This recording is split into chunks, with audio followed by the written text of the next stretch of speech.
Hello guys, this is your friend and we are back with a new fanfic. Which is what if Naruto awakened a new bloodline because of the Kyuubi seal? Part 1. And if you enjoy this fanfic then please press the like button and subscribe to my channel for more fanfic like this. And now let's start the fanfic.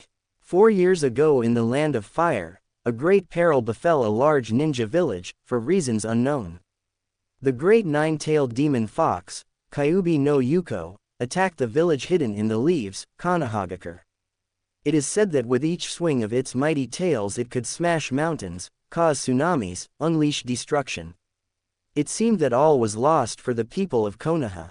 Ninjas died by the hundreds, with no chance of slaying the vile beast.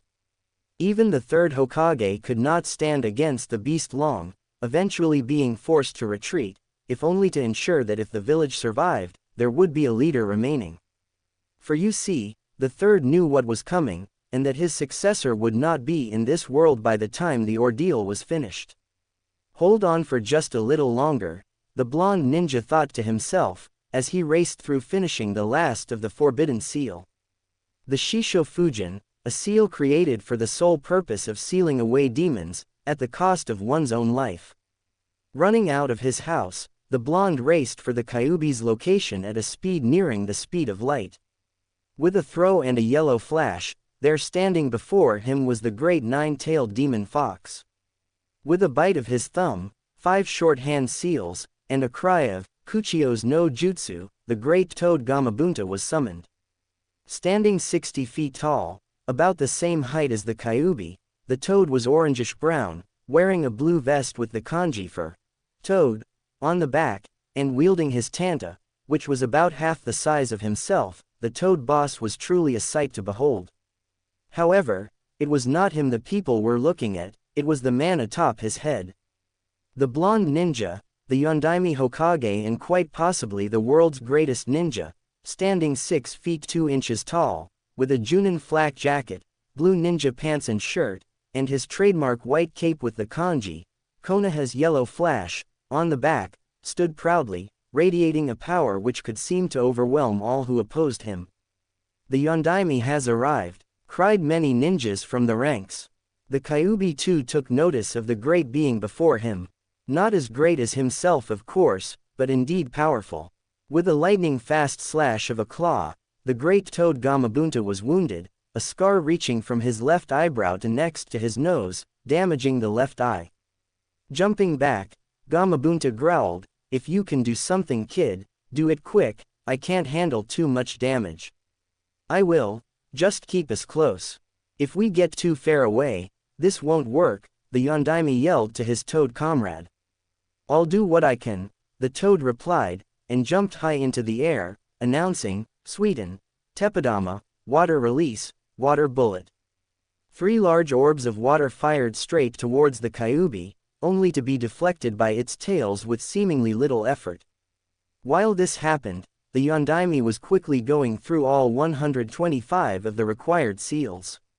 When Gamabunta landed, he was hit by one of the Kyuubi's tails, greatly injuring his organs.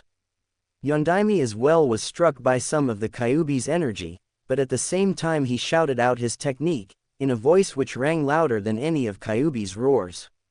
Fuin, Shisho Fujin no Jutsu. Seal. 4-image seal technique.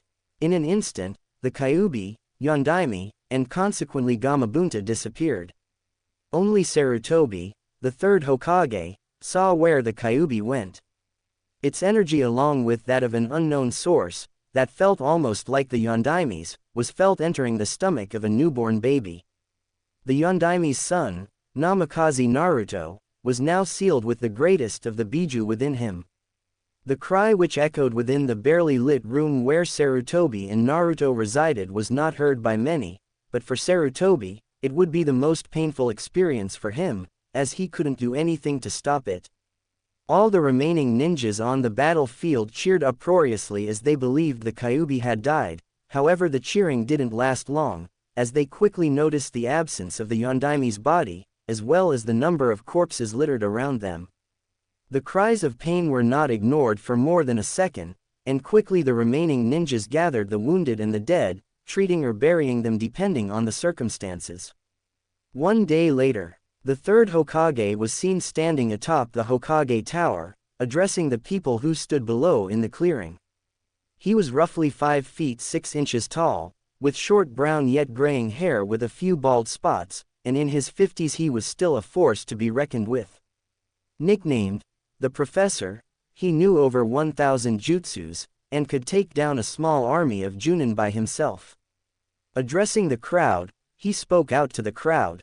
"We have suffered greatly, we have lost many good men, women, children, we have suffered losses of our treasures, our pride, our power, but we are not yet lost. The brave Yondaime Hokage gave his life for this village, sacrificing himself in order to defeat the mighty Kyuubi. He would wish us to rebuild, and we will honor him.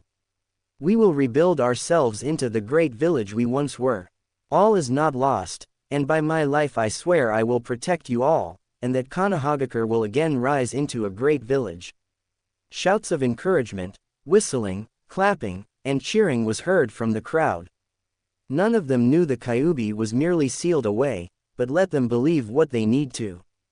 It is too early to drop such a bomb upon the people again, and knowing their hatred of the Kyuubi, they would surely try to kill the child.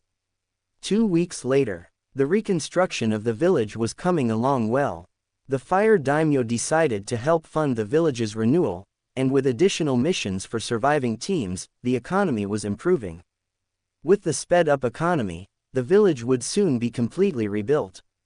However, this was not the matter the council met to discuss that day. "Kill the demon child. It is too dangerous to be left alive," shouted several members of the council.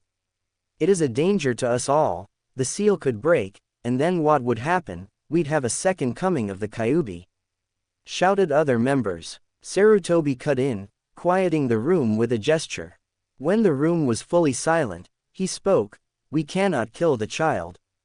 The Yondaime wished for him to be seen as a hero, and surely if you believed in our Yondaime you would believe in his skills." At this, a white-eyed man with long black hair and white robes addressed the room. "The Hokage is correct, and who knows what would happen if we were to kill the child. Perhaps killing the child will break the seal, and that as well would cause a second coming of the Kyuubi." Danzo, a man greatly distrusted by the Hokage, began to speak. Wearing bandages around most of his face, and a normal formal robe, he addressed the rest of the council. "This is true. We do not know about the inner workings of the seal, however if it was truly weak, would it not have broken by now?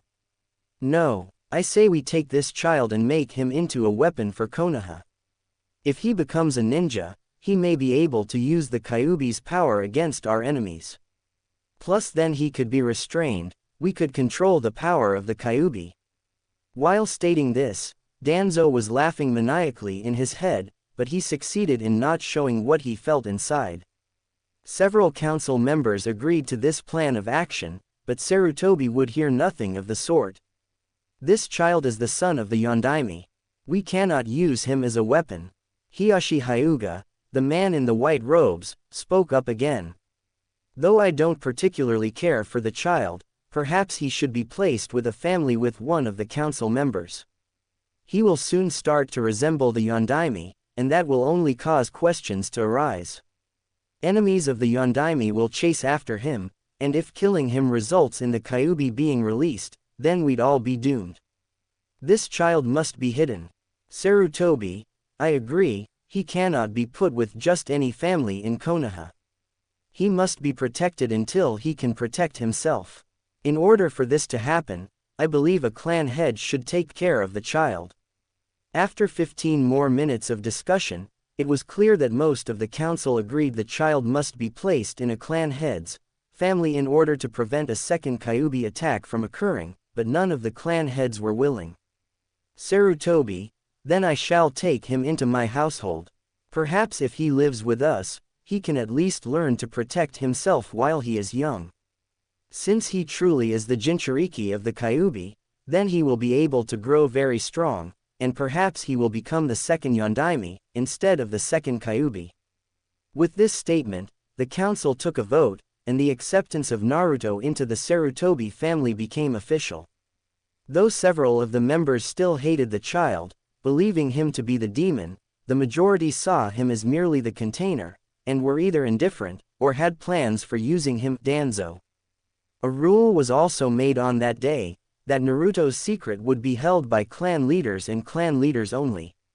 If the law was broken and anyone told someone in the village, even their own family, they would be charged with treason and executed. The fact that Naruto was the Kyuubi's Jinchuriki was to be kept a SS class secret, and Naruto himself would not be told until he officially became a genin. Naruto would become a ninja, the most powerful of his kind.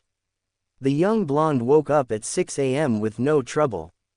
A hyperactive 4-year-old with nothing better to do learned that his future was to be a ninja. Flashback no jutsu. Yesterday. Naruto. Sarutobi yelled for the 50th time that day. He was looking around the estate for his adopted son, and even with the help of several clones, the boy was nowhere to be found. Naruto. If you aren't in front of me in the next 5 seconds, you aren't getting ramen for a month. Faster than you could say Hiraishin, Naruto was in front of the original Sarutobi. Having dropped from the ceiling, Sarutobi was once again surprised by the blonde. Unlocking his chakra at age 3, being able to control it at genin level by age 4, and being able to perform the academy's basic 3 jutsus, was beyond what even the Yondaime accomplished. Yes, Ojizan, Naruto asked in a military-esque voice. Standing at attention with his fingers in a salute, the young boy was dressed in a black tank top, dark green camo cargo shorts, black ninja sandals. Where he got them Sarutobi still couldn't figure out, and styled his hair so it was sticking up and in other directions. Whether the kid used mousse or just had naturally spiky hair, the Hokage couldn't figure out either. Naruto, I need to talk with you about something of great importance. Is this about when I hang to get into the women's bathhouse? A white-haired man told me if I got their underwear he'd give me candy. No, he was dealt with rather harshly about 30 seconds after you left. The nice man is now in a hospital, however never do that again, it is not a nice thing to do to people. Biting back a perverted giggle as he wondered whether or not he could do that himself, he continued. No, I want to discuss with you your ninja training. At this, the young blonde jumped up into the air several times, shouting, this is even better than ramen. Training, training. Seeing the boy's enthusiasm, the Hokage continued. Now, for your age you are already as skilled as the average academy student. Your taijutsu needs work, but for ninjutsu and genjutsu you are already at genin level. However, it is not what you have that you should work on, it is what you don't have. For the next 2 years until you enter the academy, you will be studying all there is to know about the mechanics and theories of ninjutsu, genjutsu, and taijutsu styles, in addition to research on the art of fuinjutsu. I promise you, that if you abide by my schedule, you will be the best in your class and will probably graduate early. Studying? How is that supposed to help? Can't you just show me some cool jutsus to learn? Whined Naruto. A tick mark appeared on Sarutobi's head. Baka, you must train your mind before you can become powerful. Without knowing this, you will be unable to improvise, you will not be a great ninja, you will be limited. By knowing theories, you can create your own jutsu, you can become great, perhaps even as much as the Yondaime. Yondaime? Naruto was quickly submerged in his thoughts. He had only had a brief 4 years of life, but he already desired to be Hokage. He saw what Sarutobi had done for the village, and had read about the accomplishments of the Hokages. Naruto learned all he could about all of them, their abilities, their lives, even some stuff he wasn't supposed to know that he stole from the Hokage's office while his Ojizan hadn't been watching. Naruto also loved the village. People were kind to him, not just because of his father, but because of his seemingly natural charisma. The village, aside from a few clans where the clan heads had gotten bits of the secret out, was kind to him, and for this, Naruto greatly loved the village. Naruto knew he wasn't originally the Hokage's son, it was too obvious that he looked nothing like him. Add in the fact that Sarutobi wouldn't tell him who they were, and it became a mighty suspicious situation. Naruto was all the more grateful that people were so nice to him, even though he was an orphan. He had seen what happened to some orphans, and what happened when the Hyuga branch decided a child was fated one way or the other, and Naruto decided he wanted to change the way the village worked, to help people who were not as fortunate as he. Snapping back to reality, Naruto spoke. I will do whatever it takes. Sarutobi, surprised once again at the boy's resolve, smiled. Excellent. First things first, go clean your room, and go to bed, you're gonna need lots of energy tomorrow. With an enthusiastic, "Yosh," Naruto bounded up the stairs. For the next hour, clattering sounds could be heard until finally there was quiet, then soon after, loud snoring. End flashback no jutsu. Today was the first day of Naruto's studies. Rushing to the bathroom he cleaned himself up. After a short bath, he emerged, wrapped in a towel. For his age, he was surprisingly buff. It's not every day you see a 4-year-old with a six-pack. This, of course, is because with all his free time, all Naruto would do was train himself. However, now all that time would be put to better use. Quickly dressing in an orange tank top and some black shorts, he made his way downstairs. Sitting at the table, the young blonde ate some milk and cereal, going through about half a box of the stuff in under 10 minutes, and left out the door to do his normal warm-ups. After 50 push-ups, sit-ups, punches, and kicks, the boy headed back inside with a light sweat. Though he didn't know where his stamina came from, he was happy to have it. Upon returning to the kitchen, he saw his Ojizan waiting for him. Naruto, in order to help you train and study to a greater extent, I am going to teach you one jutsu.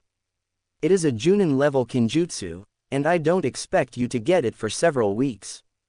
It is called Kage Bunshin no Jutsu, Shadow Clone Jutsu.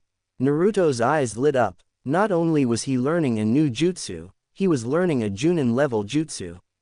A kinjutsu. Showing Naruto the one seal, Sarutobi explained how the jutsu worked, including its ability to transfer its experiences and knowledge back to the original, with the only drawback being making too many clones could incapacitate the user, and the massive headache that would be gained from dispelling the clones.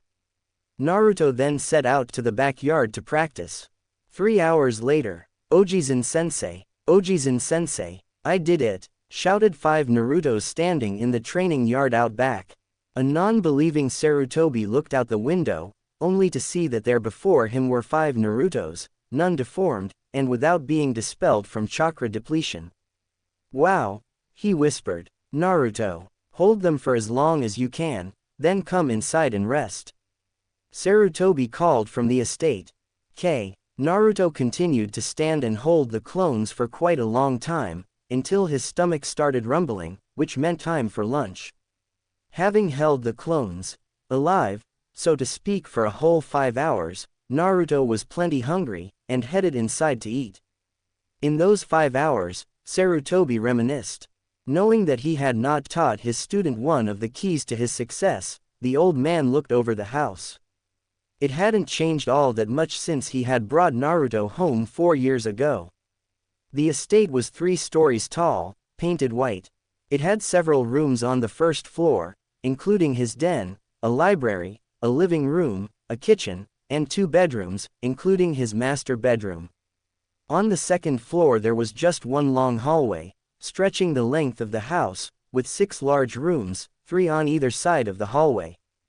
Naruto's bedroom, and Asuma's, Sarutobi's son, old bedroom was located right next to it.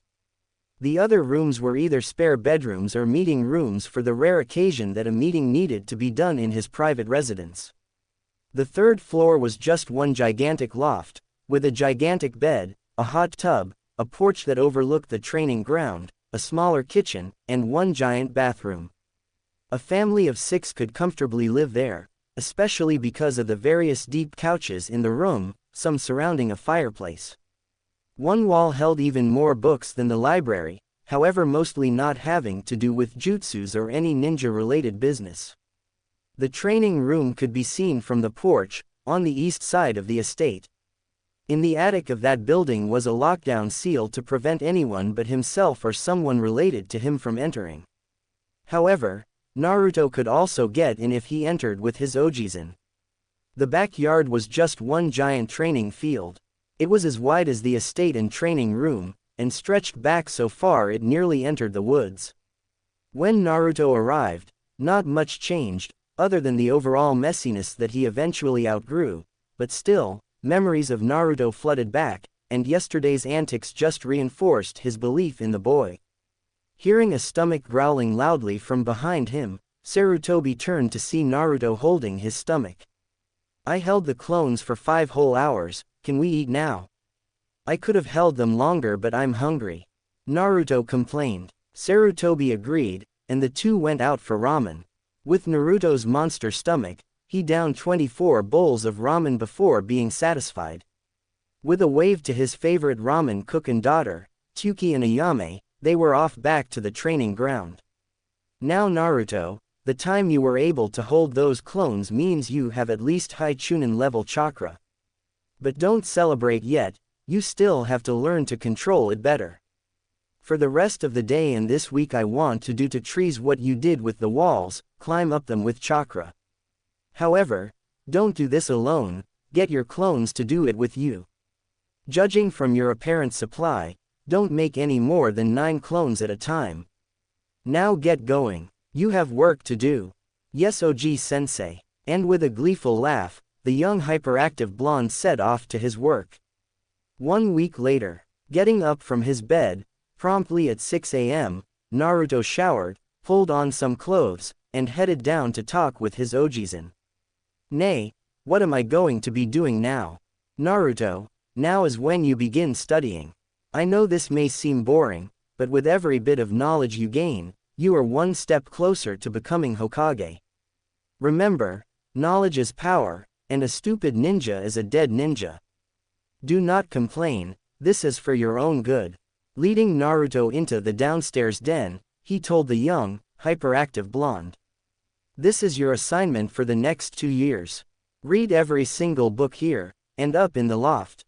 You will find your chakra reserves and control will increase, and eventually you will be able to make more clones. You should have 5 assigned to each room, for now, in order to get an equal balance for the future. Do not overwhelm yourself with too much of either library. If you work steadily for the next 2 years, you can do this." Gaping at his grandfather and sensei, Naruto slowly closed his mouth, and nodded a resigned, sad nod. He looked down for a moment, then looked up at his grandfather. "Ojizan, I'll do it, for you. For my future, for my dream. I swear I'll do it, and I never go back on my word. That's my nindo." Then, giving his grandfather a thumbs up suspiciously similar to Guy's except without the scary hair and shiny glint on his teeth from an invisible light, Naruto created 9 clones, and went to work. The next 2 years would be interesting, very interesting indeed. A 6-year-old Naruto looked around the library. Having finally finished both libraries, after doing nothing but studying in Kage Bunshin no Jutsu, shadow clone technique, he decided to reflect on everything he knew. Using a few hours, he decided to just go over it all in his head, since he really did know a lot, way more than most other people in the village. The only people to really rival his intelligence in general were probably elite Junins or the Hokage himself. However, Naruto had time to spare. He promised to Ojizan his 3rd day that he wouldn't complain, and he never did. He held himself to his word, and now he was probably the smartest kid his age on the planet, unless someone else somewhere did what he did. Still, needless to say, Naruto had become rather confident in his abilities. Over the 2 years, Naruto had analyzed over 50 different styles of taijutsu, their concepts, their strengths and weaknesses, and the situations they are used in. Though he learned none of the styles physically, Naruto's knowledge of taijutsu could rival Guy's, not that he knew who that was anyhow. Most of the concepts included either forced incapacitation through damage to organs from the outside, or through hitting key points on the body which force it to collapse.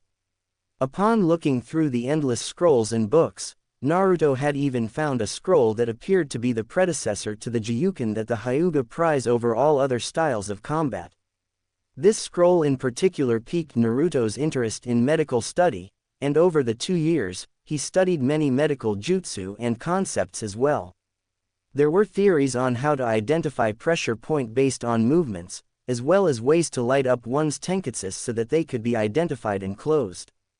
There were even ways to mess with a person's tenketsu through the use of chakra-charged needles and precision throwing. In addition to this knowledge, Naruto found styles which combined slow and strong strikes with quick jabs, and taijutsu styles that incorporated medical jutsu such as chakra scalpels and element swords of fire, wind, and lightning. Though these jutsu would be incredibly difficult to perform, they would be theoretically possible. The Raijin sword the Nadaime Hokage used likely inspired this style of combat, even if the Nadaime rarely used the sword for physical combat to begin with. More concepts such as those of hitting and breaking joints, using spinning to create momentum and power without loss of speed, and using certain moves to grapple and choke an opponent, along with many other styles, piqued Naruto's interest to the point where he began taking notes to create his own style of fighting. Though the name came in stages, Naruto eventually named his style, Dance of the Nine-Tailed Fox, for the destructive nature of the style in addition to the seemingly unbeatable defense created by keeping on the attack. In addition, because of his seal work, Naruto quickly began using gravity seals to increase his strength, and by the end of the 2 years, his strength was that of a low-level chunin. Admittedly, had more time been spent training his body, he probably could have brought that power up. However, taijutsu was not his only focus. For genjutsu, Naruto learned about the senses, how to manipulate air waves with chakra, and a few other basic genjutsu skills. However, most of the time spent on this section of the library was spent on looking through the genjutsu scrolls and books, almost all of which had to do with the theory of the art. The main theory of genjutsu is to use it to fool your enemy into thinking differently than normal. Upon looking through the scrolls, Naruto encountered many different kinds, including lower levels which only dealt with 1 or 2 senses, up to higher level ones that can block all of a shinobi's senses, including touch, smell, taste, hearing, sight, and chakra resonance, sensing another person's chakra signature. In addition, he learned of the true use of illusions, images that appear to be real but aren't. Recorded in the scrolls were various descriptions of techniques which supposedly created horrific images in order to incapacitate a ninja with their own fear. Along with this, were genjutsus which would lure shinobis into traps, or make it so every time a shinobi thought they were going left, they would move to their right. More and more ideas flew towards Naruto, as the possibilities grew with more knowledge. One of the most practical and funny jutsus he thought of came from that time he had fetched women's underwear for that elderly white-haired man. Because of the knowledge gained from the general library, Naruto could now identify people like him as perverts, but as also gave way to the idea of a new use of henge. Having one day found a copy of Ika Ika Paradise among the books in the main library on the 3rd floor, Naruto created his own jutsu to deal with perverts, christened Warok no Jutsu, sexy technique. The first time the boy used it was a little over a month ago. 1 month ago, "Hey Ojizin," Naruto piped up as he left the library to go to sleep, not noticing the middle-aged female diplomat with his grandfather in the private meeting room. "Naruto, I told you. I'm not old and don't call me that in front of guests." Sarutobi told his young adopted son. "Gomen, I did not see the woman next to you. Still, can I show you a great jutsu I came up with? I guarantee it'll knock you out like a light." Naruto's voice grew gradually over the course of the sentence, and before Sarutobi could respond, Naruto had shouted, "Warok no Jutsu," and turned into a 16-year-old girl, completely. Wisps of smoke covered the naughtier bits, but she was still a beautiful woman. Long blonde pigtails ran halfway down her back, sky blue eyes, whisker marks giving that little bit of cad naughtiness, large shapely.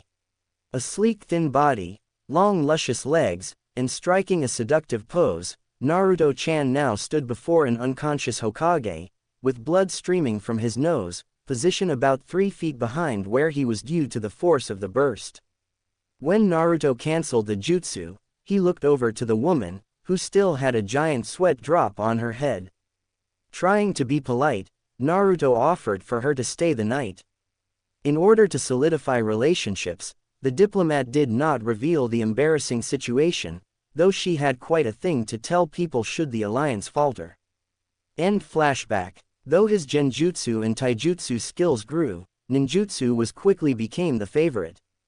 Having studied the theories of basic chakra control, as well as more advanced theories and uses for chakra, Naruto found new ways to practice chakra control that could quickly raise a ninja to Chunin level control, if they could use Kage Bunshin well. The idea Naruto came across is that the hardest way to control chakra is to center it in one body part, then release it. The hardest form of control is to try to release chakra from a single tenketsu, instead of a large area. By dispelling Kage Bunshin, the controller can try to make sure the chakra returns to a specific tenketsu on the body. Since the chakra has to enter the body, forcing outside chakra to enter at a certain point means training control outside and within the body. Doing this for 2 years, Naruto's chakra control rose up to that of an experienced Chunin medic nin, rivaling Tsunade's. Because of this, Naruto was able to reach 100 clones staying alive for more than a day without collapsing from exhaustion. However, this discovery led to a greater interest in ninjutsus. With such perfect control and understand of theories, any jutsu could become simple, once he learned how to mold chakra better. Once discovered that his elemental affinity was neutral, Naruto found that he could perform jutsus of almost every element, excluding those that needed a bloodline to use.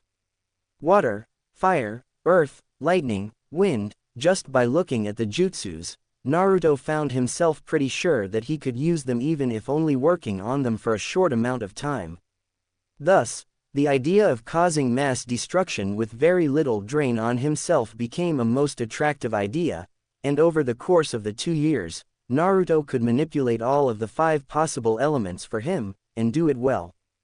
Naruto even created some double-element ninjutsus, including a lightning-enhanced Kaden Hausenka no Jutsu, fire release, Phoenix Flower Technique, and a water-enhanced Earth Jutsu, Doden Sweden, Teppadama no Jutsu, Earth-Water Release, Mud Bullet, a new technique created by Naruto which functions like the Hausenka, but stick the opponent to the ground.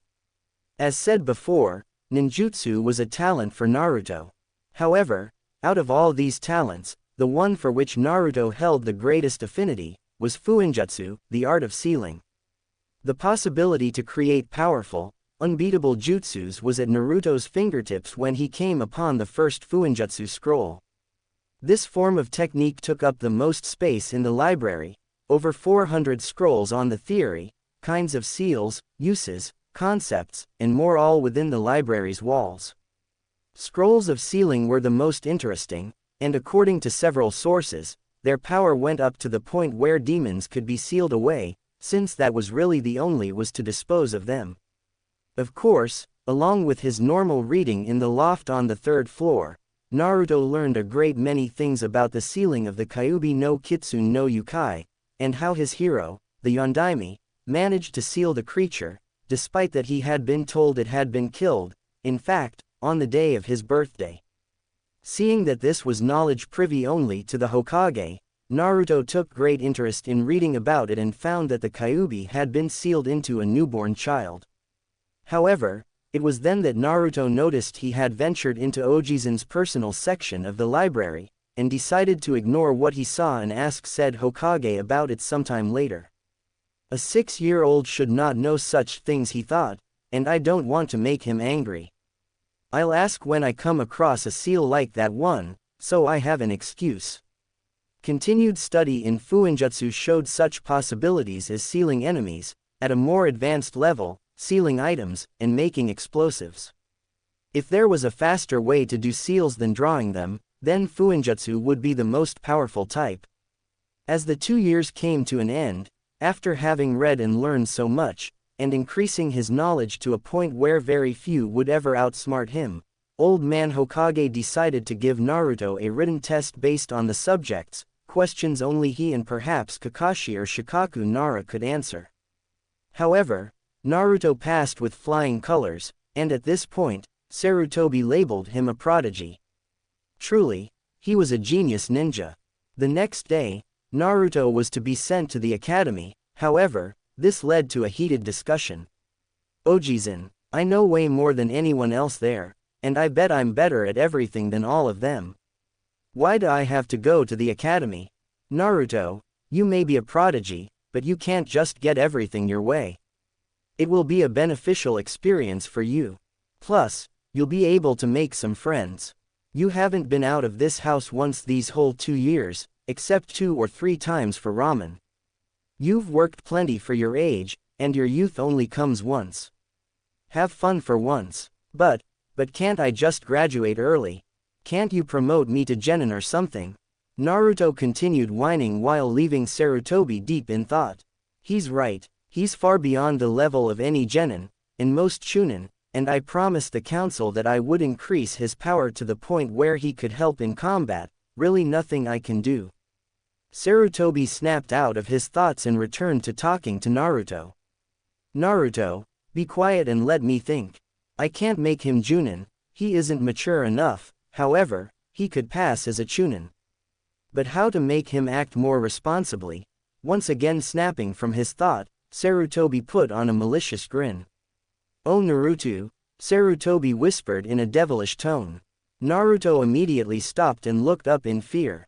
The only time he looks at me like that is when he's going to do something I really won't like. Naruto, you will be going to the academy. Sarutobi stated with confidence and authority in his voice. What? But I'm so much better than them. Naruto yelled. Sarutobi simply nodded in agreement before continuing on. Yes, that is true, but what you lack is humbleness. You lack responsibility. You may be a great strategist, but you are not a leader. You have great knowledge that would be beneficial to spread. You will be going to the academy. As a teacher. At this Naruto's jaw dropped. Why? Was the only response Naruto could think of in his current predicament. With the eloquence of a practiced speaker, Sarutobi replied in a steady voice. The previous teacher, Iruka-sensei, lost his assistant Mizuki a few days ago, since the traitor attempted to use a student who wanted to graduate to steal the Forbidden Scroll. Iruka needs a new assistant, and what better way than to send my prodigy of a son to him to help? You'll be able to play with children your own age, and at the same time learn what it takes to act like a responsible adult, while remaining humbled and authority a step above you. I will inform Iruka of the change in plans. Report there at 5:30 a.m. tomorrow morning and meet with him. He's the one with the scar on his nose and pineapple nose, room 105. Now go get some rest, and make sure you do as he says. If I hear any complaints from him, I'm restricting your use of the library. The ultimate penalty. The look of horror on Naruto's face at the thought of his research being stopped was plenty of evidence for Sarutobi that he had reached Naruto. Also, the though of getting up even earlier, at about 5 a.m. in order to be there on time, struck Naruto as possibly one of the worst schedule adjustments of all time. Being that it was already 9 p.m., Naruto went off to bed. Tomorrow would be a strange day. Getting up at the blissful time of 6 a.m., Naruto sat up in his bed and wandered off to his shower, took a nice long bath, and returned to get ready for the day. Noticing the nice clothing laid out already, as he had put it there last night, he slipped it on. An old black muscle shirt stretched its way across his muscular chest. On top of this he wore an orange shirt with a black spiral on the back. Slipping on his gray and black camo cargo shorts over his bright orange boxers, he slowly sat on his bed and began fastening his black ninja sandals. Then, moving in front of the mirror, he sluggishly combed his hair, leaving it in approximately the same place it was when he woke up, and walked downstairs. Grabbing some cereal and milk, he downed 3 bowls in just under 5 minutes, then headed to the library. As soon as he sat down to create cage buncheons, he noticed something was off. There were no books littered across the tables, there were no open scrolls, there was nothing left to do but reread what was there for greater future benefit, and that is when the conversation of last night came drifting back to mind. Checking the time as his hear rate gradually increased, Naruto saw that it was already 6:45 a.m., the academy started lessons 15 minutes ago, he was supposed to meet with Iruka an hour and 15 minutes ago. While these thoughts passed through his mind, the chorus of people yelling, "Duh," in his head grew louder and louder. With a scream of, "Holy F hashtag ing SN," and a few other choice words that the housekeepers wondered where he learned, he was off at a speed that would make a snail look fast. A moment later, after dispelling his gravity seals, he made a beeline for the academy, however now the snail was somewhat envious. On the journey, Naruto's mind drifted back to parts of the discussion with his grandfather last night. Sarutobi had mentioned that if he taught well at the academy, that 6 years from now when that class graduated, he would be permitted to rise to the rank of Chunin. The thought of a good recommendation and becoming one step closer to Hokage spurred Naruto's strength, as he increased his pace. Arriving 10 minutes later, the blonde shinobi racked his mind for what room he was supposed to be in. Since he clearly wasn't thinking straight, he bypassed the front desk and ran down the hallways and upstairs until he remembered, he was supposed to be in room 105. 2 floors down. Returning down the stairs and down the hallway, he found the room situated right across from the front desk. How stupidly ironic was one of a few thoughts that passed through his mind.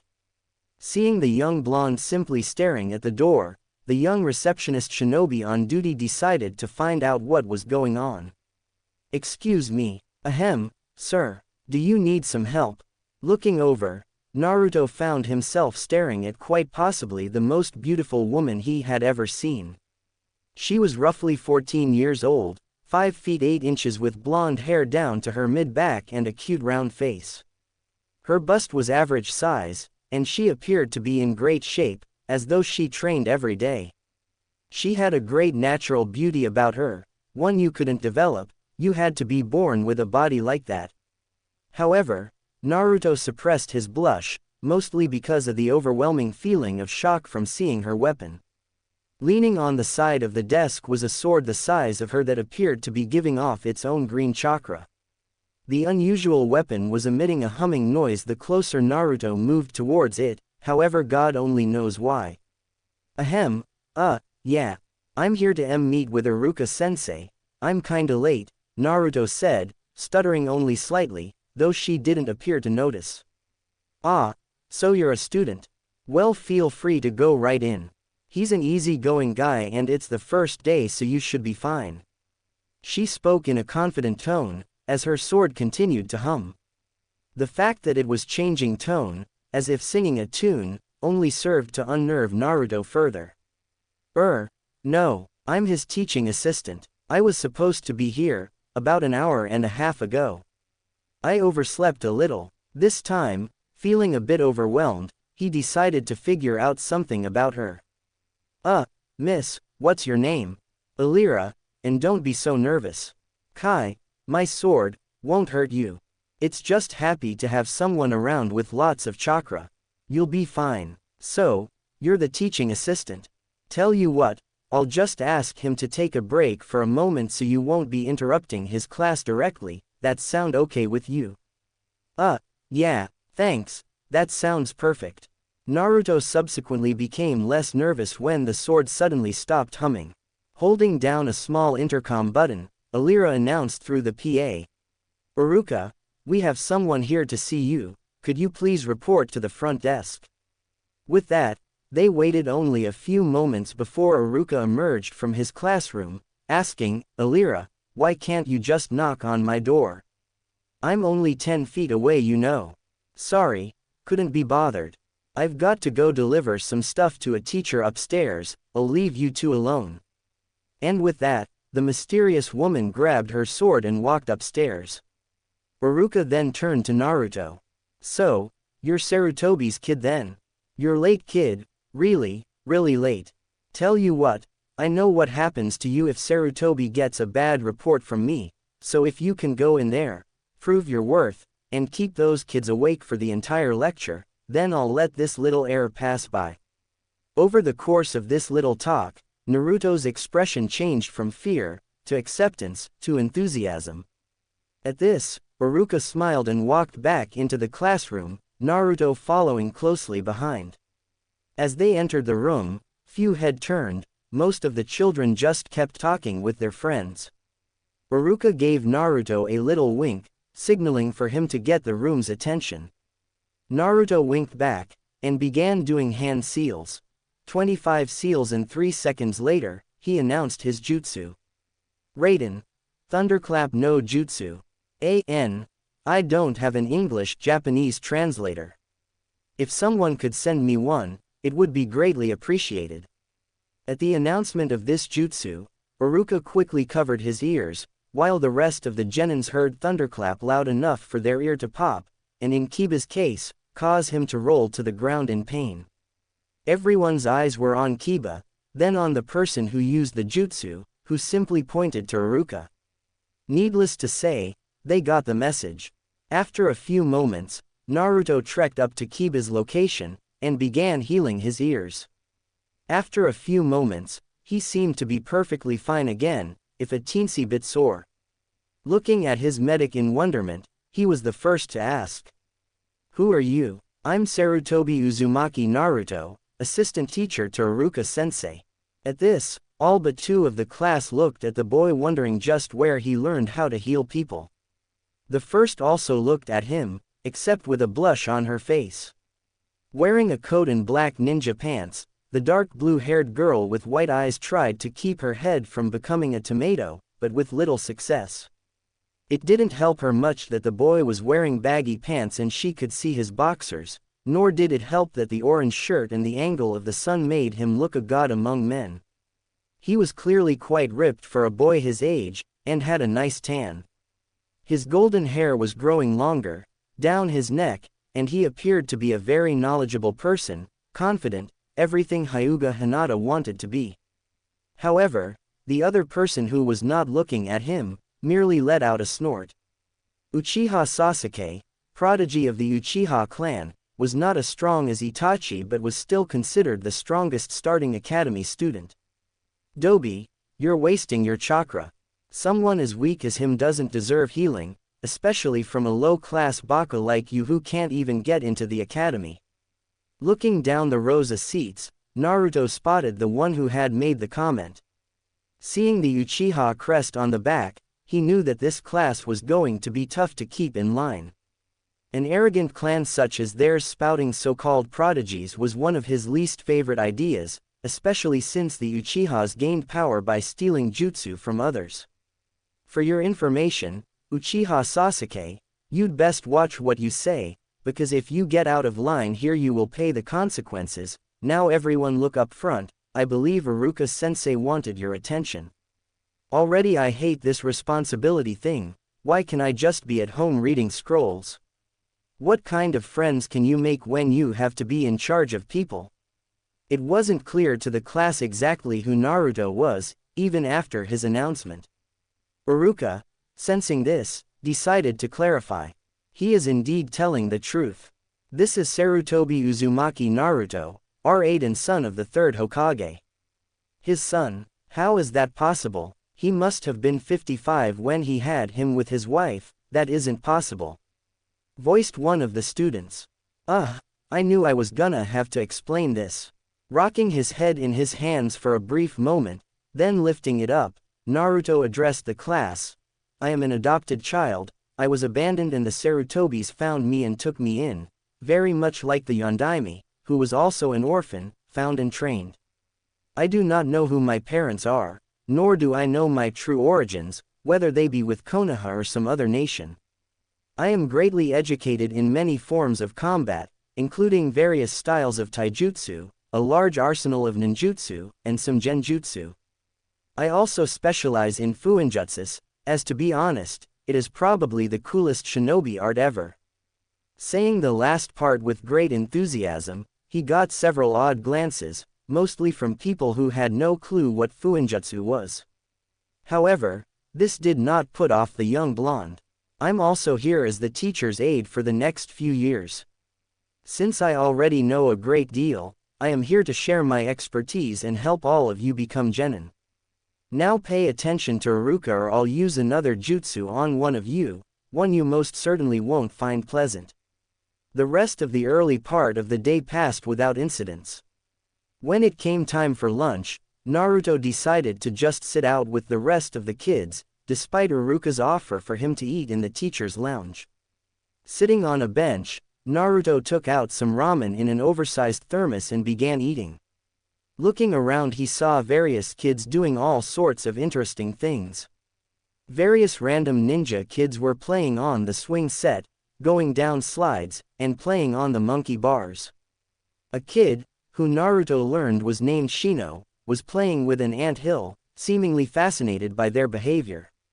Meanwhile, the girl whom Naruto learned to be Hinata Hyuga of the main branch, was stealing looks at him while he pretended not to notice.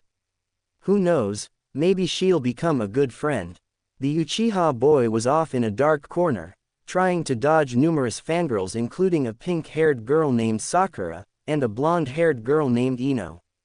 They appeared to be the two smartest girls in their class, but, looking underneath, it was clear that Hinata had the same smarts as them, if not better, despite her lack of confidence. Then off in the shade of a tree there was a rather pudgy young man, whom Naruto saw to be an Akamichi, though he couldn't remember his first name, and Nara Shikamaru, who clearly had a very high IQ for his age. Naruto may be smart, but that kid was gonna be a genius. A strategist like him is someone you don't want on another side of a war. And lastly there was that Kiba kid, apparently from the Inuzukas, who was currently striding up to the bench with an arrogant smirk on his face, which as he neared was becoming a large grin. The change in attitude Naruto couldn't understand until he realized the kid was trying to act big in front of other kids. Though this did not sit especially well, Naruto couldn't blame him, since he actually thought the Inuzuka clan was pretty cool, if a bit stinky. "Hey, thanks for earlier today, where'd you learn all that stuff?" He had the voice of a surfer on pot, but it was a friendly voice. "I studied scrolls for 2 years, you'd think I'd pick a few things up," Naruto retorted, though without malice. "Aw sweet, say, think you could show me a few things?"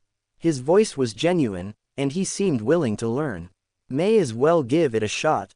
"Yeah, sure, you know how to use chakra. Yeah, you gonna teach me a jutsu?" Though he was trying to suppress his eagerness in an attempt to look cool, the gleam in his eye spoke more words than he ever could. Sure, let me check your affinity. Channel some chakra into this card."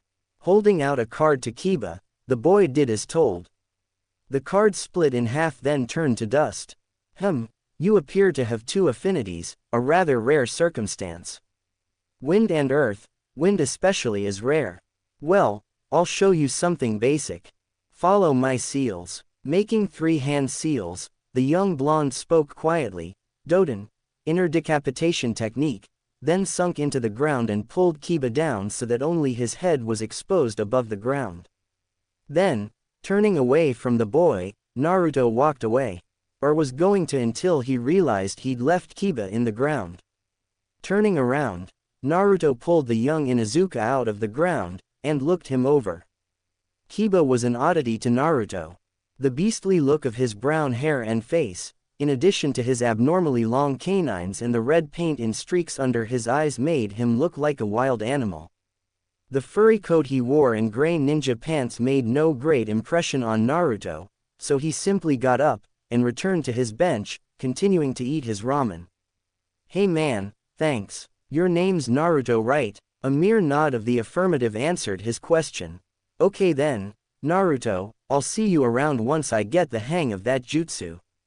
Then lowering his voice, he moved closer and said, "But don't use that on me in front of girls." The blush on the Inuzuka's face immediately told Naruto this guy was at least some kind of pervert, and by the looks of it, he would have gotten along great with that white-haired man from a little while ago, who he'd seen peeping at girls in the hot springs. Sighing, Naruto turned back to his lunch until the bell rang, then trudged back inside among the other students. Upon re-entering the classroom, Naruto noticed Sasuke squatting on a desk and arguing with Iruka-sensei. Though choosing not to get too involved, the blonde caught bits of the conversation with his advanced senses. However, his advanced were also a mystery to him.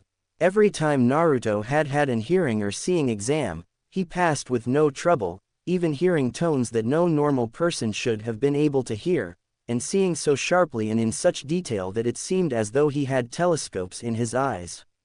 Yet, these thoughts only briefly ran through the blonde's head, and soon he turned his attention back to the raven-haired Uchiha, and then to Iruka, who motioned for him to join them. Walking calmly up to the pair, the blonde put on a quizzical look, then asked, "What can I help you with, sensei?" A disturbance happened in the room, caused by a fireball which headed towards a group of young female academy students. "I know you were outside the room until just now, therefore the Uchiha is the only one capable of such a feat. I am attempting to reprimand him, but..." At this point, Iruka was interrupted by a low, guttural growl from the young Uchiha, who then spoke up saying, "Look, they were being annoying and took my food so that they could attempt to feed it to me. I didn't aim to injure them much, so I did nothing wrong." Finishing with a smug smile, the Uchiha stated, "I'm an Uchiha, I only need to become powerful." However, before Sasuke could move off the desk, he heard an unusual sound, and felt something near his buttocks. Flashback no jutsu. 1 year ago, Naruto was sitting in the library, having been studying for the last few hours. It was now about 2 p.m. and Ojizan was at the Hokage Tower. Since Naruto was really having trouble with the scroll he was working on, he decided to say goodbye to his 50 clones and go on a brief walk. However, since going to the village may let the Hokage see him leaving the building, Naruto decided to walk along the outer edge of the estate grounds, until he reached the first of the training fields for genin. In the center of the field was a silver-haired man with blue pants and shirt, a green Junin vest, and a forehead protector which covered one eye. Next to him was a man in green tights wearing a Junin vest and a forehead protector strapped around his waist. Both men looked to be about 19 or so, and were fighting each other. A brief flash of light covered the field, and a half-second later, an odd sound was heard. The silver-haired Junin had just stuck his fingers into the tights-wearing Junin, and flung him into the air, shouting, "Ninpo, 1,000 years of pain." The expression on the man's face as he was flung into the air by the power of leverage on his own rectum was priceless. Though it was clear the man could have avoided the attack had he been expecting it, it was a potent move for humiliating an opponent, possibly forcing them to attack blindly, a foolish move for any ninja. End flashback. I may have gotten the ages wrong. Kakashi was 13 when the Kyuubi came, right? And Guy is the same age. Then they would be 19, correct? With a shout of, "Ninpo, 1,000 years of pain," Naruto took away the young Uchiha prodigy's innocence, in front of the whole class who was now watching. Following with their eyes, they saw Sasuke arc over their head and land in front of the bookshelf in the back of the class. Rubbing his buttocks, he recovered and got up, though not without difficulty. As soon as he turned around, however, the entire class burst into laughter. Even some of the fangirls couldn't help but giggle, even though their blonde teacher's aide had just taken away the innocence of their beloved first. Naruto, who had also followed Sasuke's path with his eyes, was wearing a large grin that threatened to split his face in half when he saw Sasuke begin rubbing his cheeks. The prodigy turned a heated glare towards the blonde, but remained silent, not wanting to incur another attack. The glares of other girls also struck Naruto, particularly the ones from Sakura and Ino, who were both restraining themselves to their seats, using sheer willpower to prevent themselves from avenging their Sasuke. When the laughter died down and Sasuke stopped rubbing his butt, about 5 minutes had passed, and class resumed. The rest of the day went by fairly quietly with all the students paying attention, all of them hoping not to incur the wrath of either the thunderclap or the. And this is how the story of great teacher Naruto began. Waking up on the first day of a new semester, Naruto thought back to all he had accomplished these past 2 years. They had passed with little difficulty. Though he still had 4 years of teaching left to go before he could become a chunin, that wasn't much of a concern, it just meant he had 4 more years to keep training without the challenge of being sent on any dangerous missions. In the past 2 years, Naruto came to be known as Great Teacher Naruto, for his accomplishments at the school. In order to get on Iruka's good side, Naruto began to participate in the lectures more, making sure everyone understood before moving on to a new topic, and corrected students who were not paying attention. After a few weeks of corrections, most of the students got the idea and decided to talk outside of class. After the first year, it was suggested that Naruto begin holding his own lectures for students who wished to learn higher level material, such as theories and the beginning arts of Fuinjutsu. Also, many students became friendlier with the young aide. Kiba had accepted Naruto the first day, and a few days after that, Naruto had become friends with a number of people, including Shino, Choji, Shikamaru, and Hinata. Naruto's encounter with Shikamaru proved to be probably the second most interesting of the 4. After learning of Naruto's intelligence, and the fact that he knew how to play Shugi, Shikamaru did something no one really expected. Flashback no Jutsu, 3rd week of academy. Yo, said an apparently bored Shikamaru, carrying a Shugi board and pieces, standing over Naruto who lay against a tree in the shade. Wearing a mesh shirt with a tan vest shirt over it, and nondescript pants, he wasn't exactly an imposing figure. The only real oddity about Shikamaru was his hair, which looked sort of like a pineapple if viewed from the correct angle, and the fact that his hobby was lazily watching clouds. Also his IQ over 200. Yo, replied the blonde shinobi. Laying back in a white, short-sleeved shirt with a pocket on the front, and navy blue cargo shorts, the blonde was an equally unimposing figure. Or would have been if not for the fact that his hair was sticking out in all directions, drawing attention when contrasting with the dark brown-gray bark of the tree. TCH, troublesome. Wanna play? Shikamaru asked in lazy, drawling voice. Sitting down and placing the board on the ground, he began to set up the pieces. With nothing else to do, Naruto helped to set them up, and soon they were in a heated piece-on-piece duel. With expert precision, both players executed flawless board moves throughout the day. Ignoring the bell that ended lunch, and the bell which ended school, the 2 players were completely immersed in their game. Soon, the children leaving wondered where they had gone, and spotting them under a tree, a crowd began to gather. Soon, several students and teachers were watching the game play out. 9 hours later, it had grown dark, and was just a little past 11 p.m. The crowd had shrunk, but still some teachers and students watched, holding lanterns so that the 2 could see the board. The wind chill made most of the observers think that the players had frozen over, as neither had moved more than an inch in the last hour. Both of them had not eaten since breakfast, and had not slept since 6 a.m., 5 a.m. in Naruto's case that morning. Only 3 more moves were executed by each player, by midnight, and at this point all the observers decided to go home, leaving 2 lanterns so that the 2 could make their respective ways home, or so they thought. 6 hours later, deadlocked with few pieces left on each side, the 2 had played through the night. Both suffering from exhaustion, hunger, and stress, the 2 young boys continued their game. At 6 a.m., students who had left that evening arrived only to see the both of them still under the tree, lanterns alight, continuing their game. The crowd from before gathered only to see that the game was nearly over. The students and teachers filed into the school, sat through their lecture, and the whole time wondered, when are they gonna finish that game? While filing out for lunch, almost all of the students of the academy, and all teachers not doing paperwork, about 3 or 4 crowded around the pair. 15 minutes later, Shikamaru was considering his next move, which would likely decide the fate of the game. Moving, for the 42nd time into his thinking pose, he planned out his next move.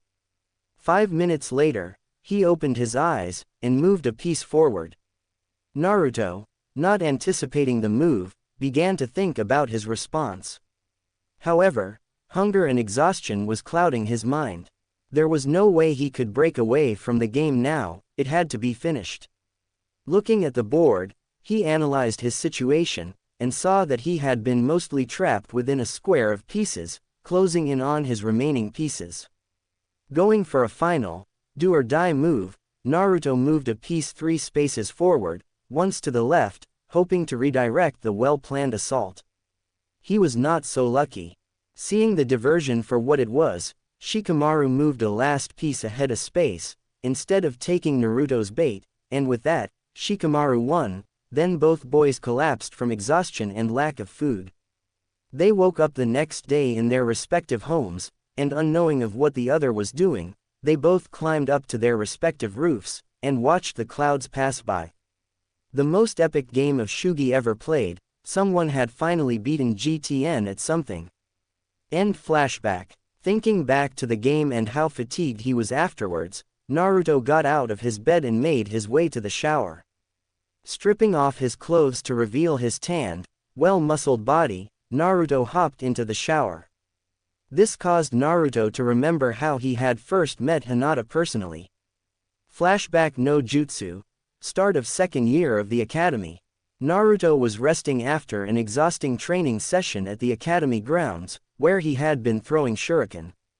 Much to his disappointment, however much he had studied weaponry when going through taijutsu and the few random kenjutsu scrolls in the library, he still found it difficult to throw the shuriken correctly, accurately, and quickly, with power behind the throw. After a 3-hour training session, along with the help of 100 clones, Naruto learned to throw the stars with a measure of proficiency, as long as he was standing still. Noticing the thick layer of grime and sweat on his body from the exertion, he trekked inside to the boys' or so he thought locker room. Throwing off his clothes to reveal his glistening body, he hopped over to the shower, entered, flipped on the water, and washed away the dirt from his body. 5 minutes later, unbeknownst to the young blonde, a young Hyuga girl entered the locker room. Not noticing the clothing on the floor and bench that was clearly men's, the girl stripped. She too was covered in sweat and grime, since she had been working on her Juyuken rather hard in an indoor training room of the academy. She skipped lightly over to an unoccupied shower and flipped on the water. The young blonde, failing to notice the presence of the girl, began to sing. Now that she's back in the atmosphere, with drops of Jupiter in her hair, hey, hey, she acts like summer and walks like rain. Reminds me that there's time to change, hey, hey. Since the return from her stay on the moon, she listens like spring and she talks like June, hey, hey. By the time the second verse began, Hinata had recognized the voice and was blushing furiously. Her crush, the guy who never gave up and worked with all he had, with sun-kissed hair, a perfect body, and a smile that could melt any girl's heart, was in the shower stall next to her singing in a voice, which to her, was heavenly. Not wanting him to stop, she sat down in her stall, so that he couldn't see her. Tell me, did you sail across the sun? Did you make it to the Milky Way to see the lights all faded? And that heaven is overrated? Tell me, did you fall for a shooting star? One without a permanent scar? And did you miss me while you were looking at yourself out there? He continued to sing, the sound of his voice carrying over the sound of water gushing down and, despite the fact that it wasn't particularly warm, it began to heat her up. Her blush was so deep it made tomatoes look dull in color, and as the song progressed, she had to force herself not to rush around the curtain and wall, and cling onto the being who seemed to brighten her days with just a smile and a mere word of encouragement. Not once in the past year of the academy had he used a jutsu on her, ignored her, or done anything harmful. In fact, Every day he seemed to smile up at her in her desk, and even if he had just been scouting the room, to her it felt like his eyes, those deep blue oceans, were meant for her. After a particularly good taijutsu spar between her and another girl, the oceans and heart-melting smile turned to her, and he told her, completely honestly, good job. Her hair fluttered, and when the song ended, she couldn't hold it anymore and threw herself around the curtain, around the wall, through his curtain, and into his stall, hugging him as if her life depended on it. Needless to say, Naruto was shocked, as he thought he was in the boys' locker room.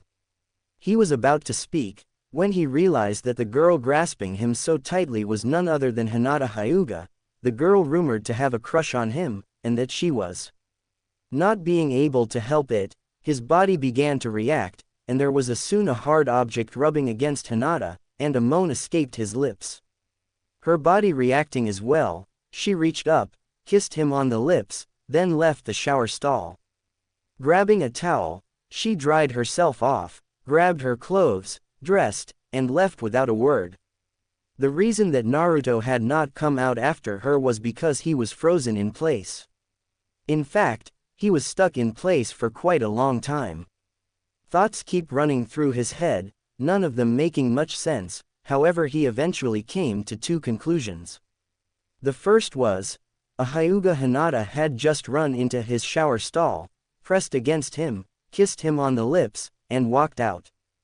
Due to the fact that he had turned off the shower, and another was still on, and he was pretty sure no one had turned one on since Hinata had left, that Hinata had been there for quite a while and had heard him singing. Turning beet red, Naruto came to his second conclusion. He had no clue why his body reacted the way it did, and that he should ask Ojizan about it later. However, that conversation ended with his Ojizan simply saying, "I'll tell you when you're older," as he appeared to be suppressing another one of those perverted giggles of his. "Oh well, I'll just wait until it comes up again, and try to react in the correct fashion, whatever that is."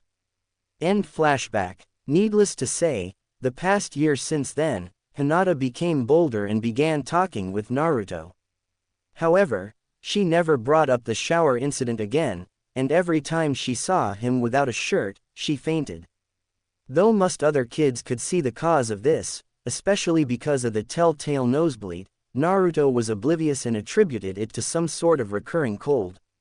However, Naruto didn't just teach and make new friends during the 2 years he'd already spent at the academy.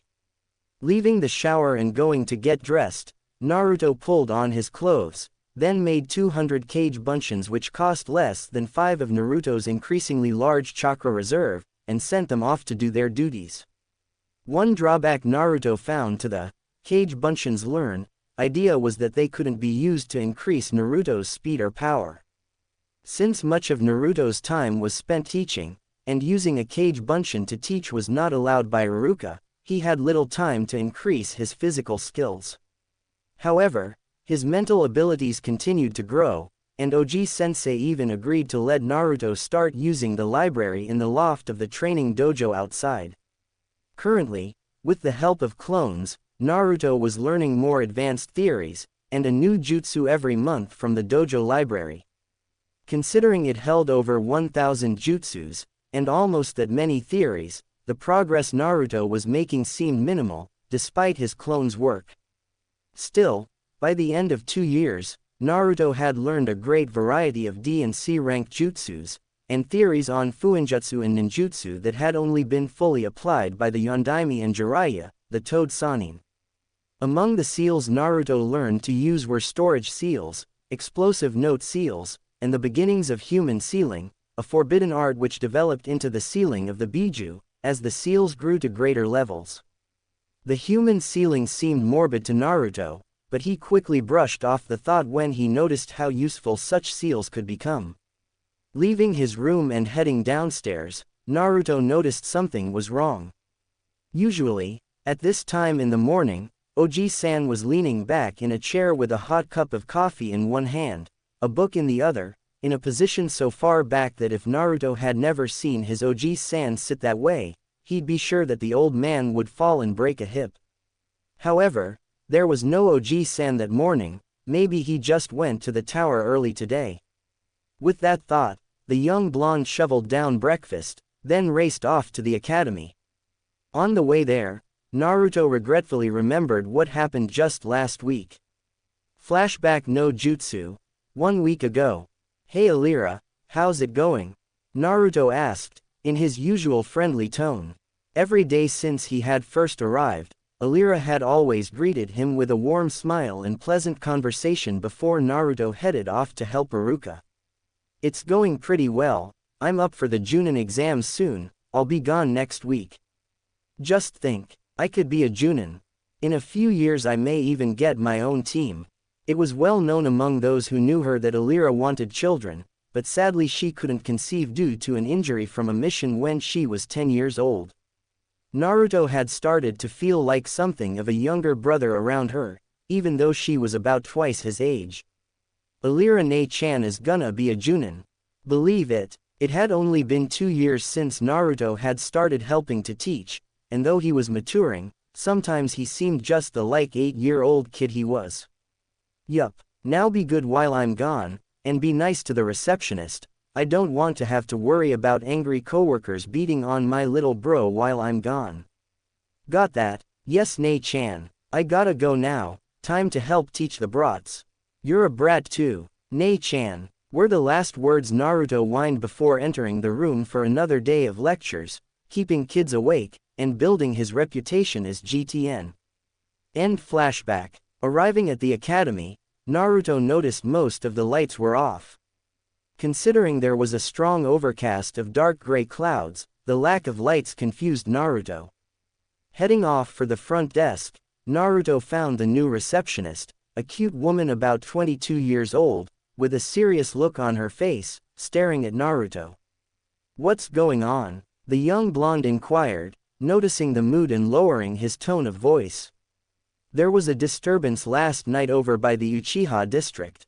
Apparently only one was left alive, the rest killed by Uchiha, Itachi. The Hokage asked me to send you home when you arrived.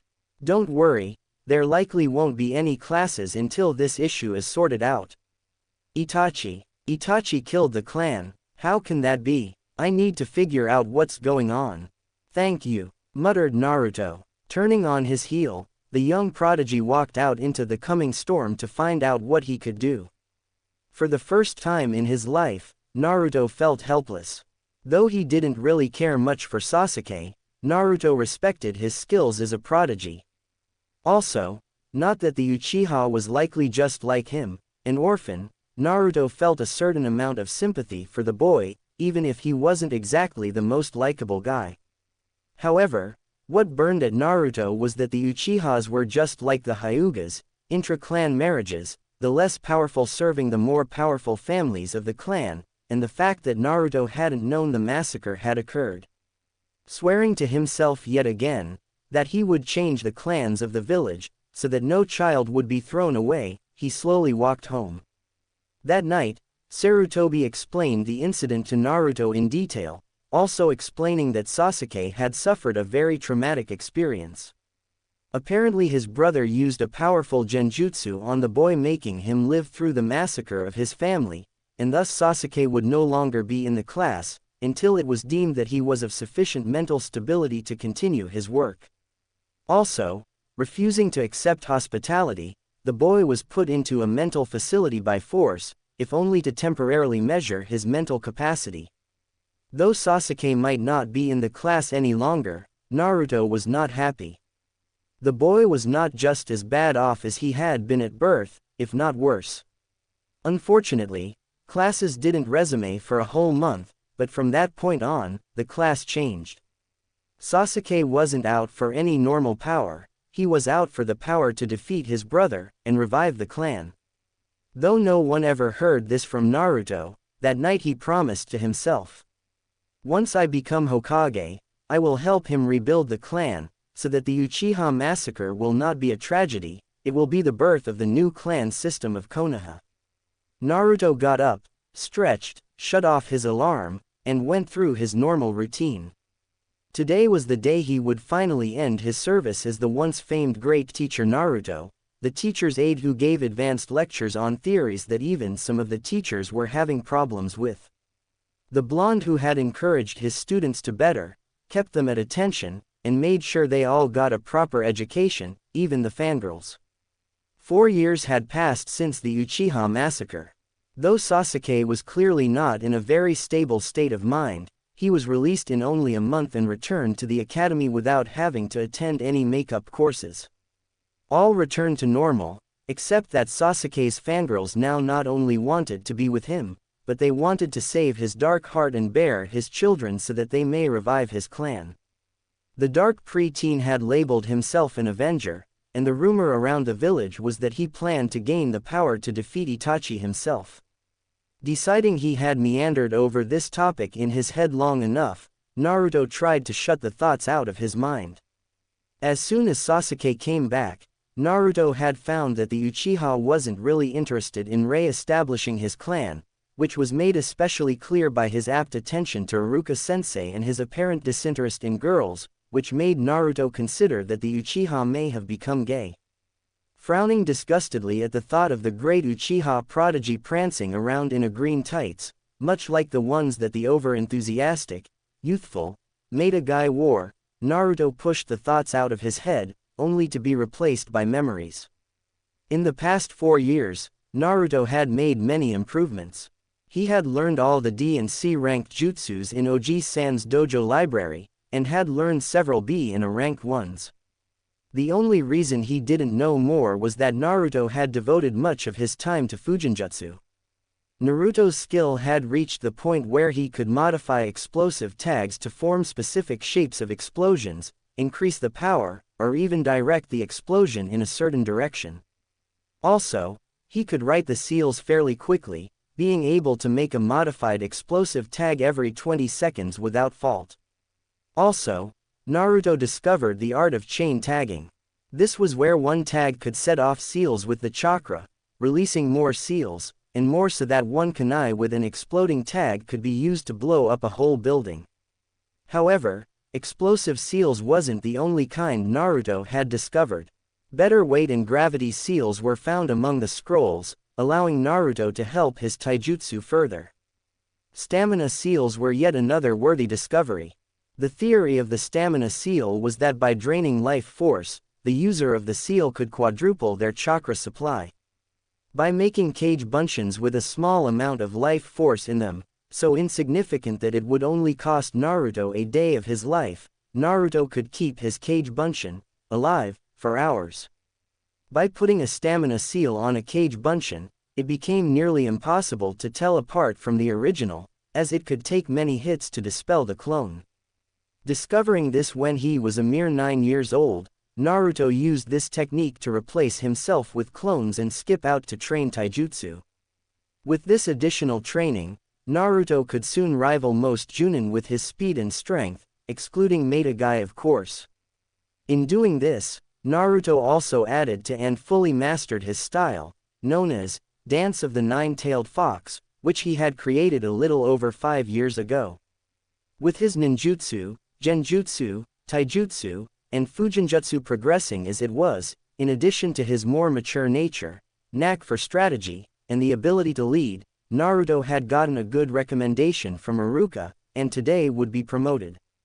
On his way to the academy, for what was likely to be the last time in his life, he remembered what had happened just a few months after the massacre. Flashback no jutsu. A few years ago. "Hey brat," said a familiar voice from the trees in the training area. "Nei-chan, you're back," was the enthusiastic response. The blonde shinobi turned to see his self-proclaimed big sister looking down at him. "Yup, and guess what? I passed. I'm Jun." As soon as she said she passed, Naruto leapt into the air, landed on the branch, and embraced her. Patting him on the head, she gradually pulled away from the hug, and looked to him with concern, noticing his tears. "Naruto, what's wrong? This means you won't be around to hang out with me anymore." Sobbing, Naruto turned away and was about to jump when arms wrapped around him again. Hanging there for a second, in her arms, he knew he'd miss having her around. Her smile had always brightened his day, and now he'd hardly get to see her, if ever. Silly little bro. Sure, I'll see you less, but I promise I'll see you on my days off. And I'll treat you to ramen, okay? After a brief pause, Naruto spoke again with a mischievous tone. You're on a day off now, aren't you? Yeah, let's go. And with that, Naruto leapt off the branch, ranting about the ramen he was going to get. Holding her head in her hands, Alira joined him and soon they were both chowing down on Ichiraku ramen. End flashback. Sure, the new receptionist was nice and pretty, but she wasn't Nei-chan. Alira was now going to be a Junin sensei though, and maybe when they started doing C-rank missions, Naruto would be able to join in. Yes, though Naruto, when they go on their first one, I'll get to spend at least a week just hanging out with Nei-chan, maybe Hinata Haim too, if I'm lucky. Wait, Haim, where'd that come from? Though Naruto didn't notice it, he had been spending a lot more time with Hinata, helping her out more and talking with her. They never once mentioned the shower incident, but since then his feelings for her grew, and though he didn't know it, Naruto was falling in love. Arriving at the academy, Naruto strode to the room where he had been going nearly every day for the last 6 years. Entering the room, Naruto just went to sit next to Hinata, on a desk as usual. There were 30 other people in the room, the people who had graduated and were going to be assigned their teams that day. After half an hour of idle chit-chat, Iruka entered the room. Before Naruto could make a hand sign, everyone quieted and looked up front. Okay, I will now be announcing the teams for his year. Team 1, AN, I don't want to make up names, they aren't important. Team 7 will be Uchiha Sasuke. Time seemed to drag on forever as every girl in the class who hadn't been called drew in their breath. Haruno Sakura. A loud shout of victory rang out as the pink-haired cherry blossom girl danced in victory. And Sai. Everyone turned to look at his expression, only to see that he was once again just staring at the wall with a blank look. Your Junin sensei will be Hatake Kakashi. Team 8 will be Hyuga Hinata, Aburame Shino, and Inuzuka Kiba. This came as no surprise to the classroom, as few cared. Naruto was just happy his Hinata was with 2 friends. Your Junin sensei will be Iakira and Alira. This came as a surprise to Naruto, since he never figured that he would get so lucky to be able to see his Nei-chan and Hinata at the same time. All those years of teaching and he finally got something out of it, something real good. Team 10 will be Nara Shikamaru, Akamichi Choji, and Yamanaka Ino. Sighing, the downtrodden Ino slipped out of her chair and fell onto the floor, defeated. She had been placed with a lazy butt and a fat guy, while her rival Sakura was on Sasuke's team. Your Junin sensei will be Sarutobi Asuma. At the mention of Sarutobi, all eyes turned to Naruto. After quickly explaining their relation, Naruto was off the hook. Alira arrived only a few minutes later to pick up her team, and when they left, Naruto was off to see the Hokage. With Alira, well, let's go find someplace quiet to talk, this won't take too long. Heading into an empty classroom, Alira and the rest of Team 8 sat down to talk. Well, if we're gonna be a team, we have to know about each other. Here, I'll start. My name is Alira Iakiran, and I am a Junin of Konoha. I like ramen, kids, and learning more kenjutsu. I dislike egotists and perverts. My hobbies are listening to music, reading, and hanging out with my friends, particularly Naruto. My dreams for the future are to adopt a kid and be on par with one of the Mist 7 swordsmen.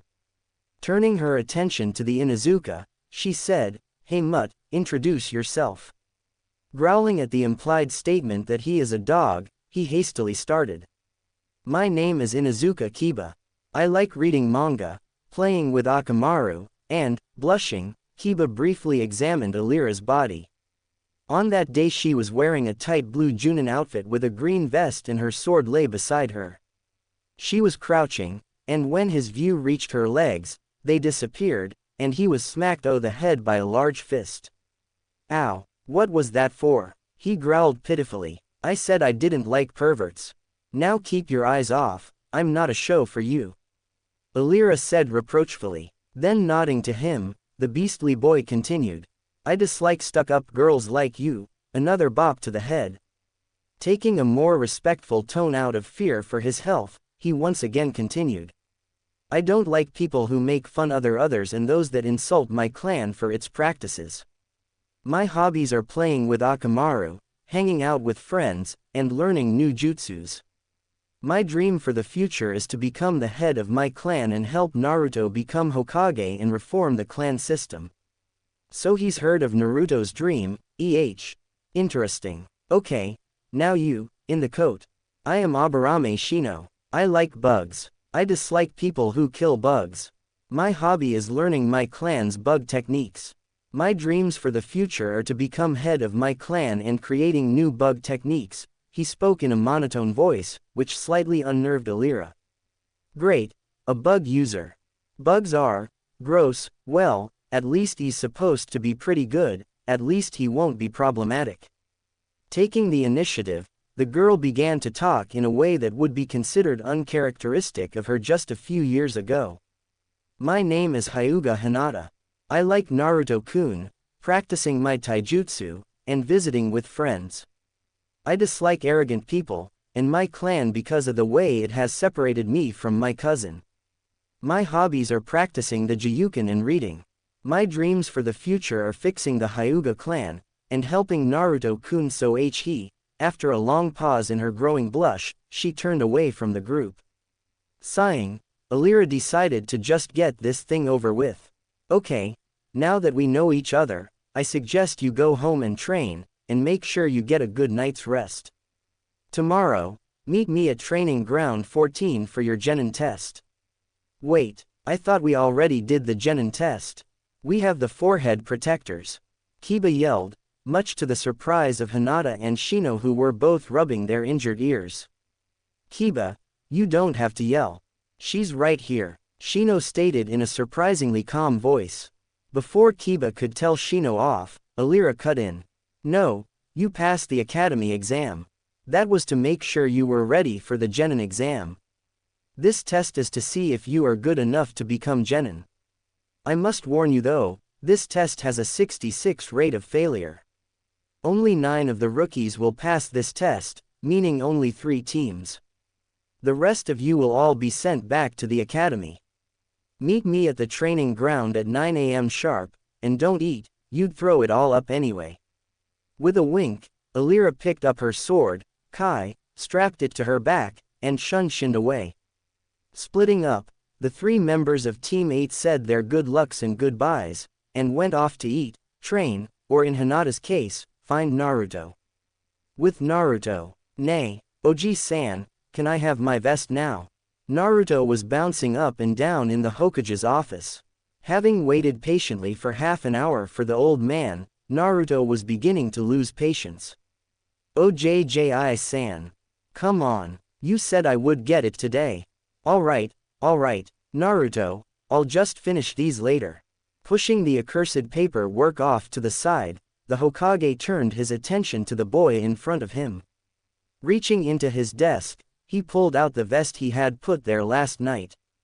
Removing it from the desk and tossing it to Naruto, the young boy flung it on, smiling brilliantly, his teeth glinting in the morning sun. Now Naruto, you do lack experience. I know you've trained hard these last 8 years, and you could probably pass as a Junin with your skills, but to become a truly good shinobi, you need field experience, and to work in a team. Therefore, for the next 6 months you will be working with one of this year's teams. Tomorrow night I'll tell you what teams you can join out of the 3 that will pass. Then you can choose from them which one you would like to join. If Alira Ne-chan's team passes, I'm with them. No question about that, the boy said with confidence. And they will pass. After all, I taught them, didn't I? The Hokage had to mask his laughter at that. Yes, Naruto had taught them some, but they had not learned from him entirely. You know, you were just an aide. An exceptional aide, but I think they learned from Iruka as well. That's another thing you can work on, being humble. Get 2 and you'll lose every battle. Since I don't have anything else for you, you have today and tomorrow off. Now go train or something, brat, the Hokage told Naruto in a playful tone. Naruto frowned for a brief moment, but then it turned into his radiant smile. Thanks OG-san. Later. And with that, Naruto shunshined out, leaving a Hokage, who was once again baffled at Naruto's skill. He'd never seen him use the Shunshin body flicker technique before. Leaving the tower, Naruto abruptly ran into just the person he was looking for. He was surprised that she had come, considering what happened during their chit-chat earlier. Flashback no jutsu. Earlier that day. Hinata-chan, Anyo, I was wondering if you'd come visit me at the Hokage Tea Tower today. You know, after why you meet up with your team. Naruto spoke in a low, nervous tone. Hinata looked somewhat flustered. She had never heard Naruto stutter before. The fact that he was blushing, even lightly, just confused her more.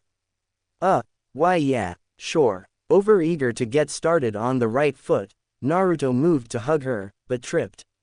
Falling, he grabbed onto something, anything for support. However, all he felt was something round and soft.